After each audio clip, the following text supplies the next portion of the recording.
বড়মার এক অলৌকিক ঘটনা আজ তোমাদের জানাবো। বড়মার এক ভক্ত একবার সে বড়মার মন্দিরে গেল পুজো দিতে। তারপরে সোশ্যাল মিডিয়ায় তার ছবি দিয়েছিল, সেটা দেখে তার এক বান্ধবী, যার সাথে অনেকদিন যোগাযোগ ছিল না, সে তখন দেখে সে ওকে ফোন করে জানালো যে তুই তো বড়মার কাছে যাস, আমি একবার তোর সাথে কিন্তু যাব। এটা 2022 সালের কথা।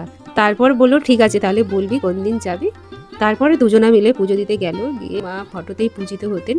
বড়মাকে পুজো দিল তারা, দিয়ে তারপর যখন বাইরে বেরোলো তখন বললো চল আমার সাথে তুই আমার বাড়ি। বলছে না আমি যেতে পারবো না, আমাকে বাড়ি চলে যেতে হবে।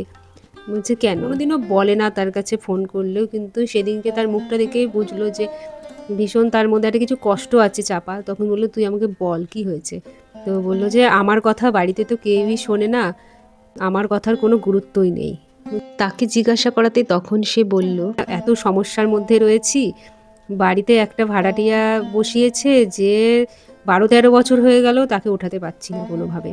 কারণ আমি বললেও বাড়ির লোক কেউ রাজি হচ্ছে না ওঠাতে, তারা কিন্তু এমনিতেও তাকে নিয়ে অনেক সমস্যা আছে তাদের।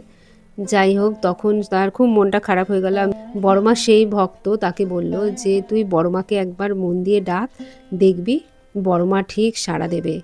তখন সে বলল কত ঠাকুরকে ডেকেছি, কত ভগবানকে ডেকেছি, কিছুই হয় না, আর কি হবে, আর ডাকি না। সত্যি কিছু পরিস্থিতিতে মানুষ ঈশ্বরের ওপর ভরসা হারিয়ে ফেলে। আর মা তখন সে বুঝলো যে ঠিক আছে, একে দিয়ে কিছু হবে না, কারণ ঈশ্বরের প্রতি বিশ্বাস আছে, কিন্তু এ ভরসা হারিয়ে ফেলেছে। তাই বড়মা সেই ভক্ত সেই বড়মার কাছে মনস্কামনা জানালো যে মা তুমি ওর ওই সমস্যাটা দূর করো, তাহলে দুজনা মিলে পুজো দিয়ে যাব। তারপরে যে যার বাড়ি চলে গেল। তার ঠিক 5 থেকে 6 মাসের মধ্যে তারপর একদিন সে ফোন করে জানায় যে ওই আমার বাড়ির সেই ভাড়াটিয়াটা উঠে গেছে, এবার বড়মার কৃপাতেই হয়েছে। তা বড়মার কাছে একদিন তুই আসবি, আমিও গিয়ে দুজনে মিলে পুজো দেবো। তো তখন ও বললো যে না আমার তো এখন পুজো দিতে পারবো না, শাশুড়ি মারা গেছে এই সবে, 1 বছর না হলে দিতে পারবো না। তারপরে বললো ঠিক আছে তারপরেই আসবো। তারপর থেকে তারও সময় হয় না। আর তখন সে বুঝলো বান্ধবী কতটার ফোন করেনি। তখন বড়মার যে ভক্ত সে নিজেই যখন মানত করেছিল নিজেই গিয়ে তার নামে পুজো দিয়ে চলে এসেছে।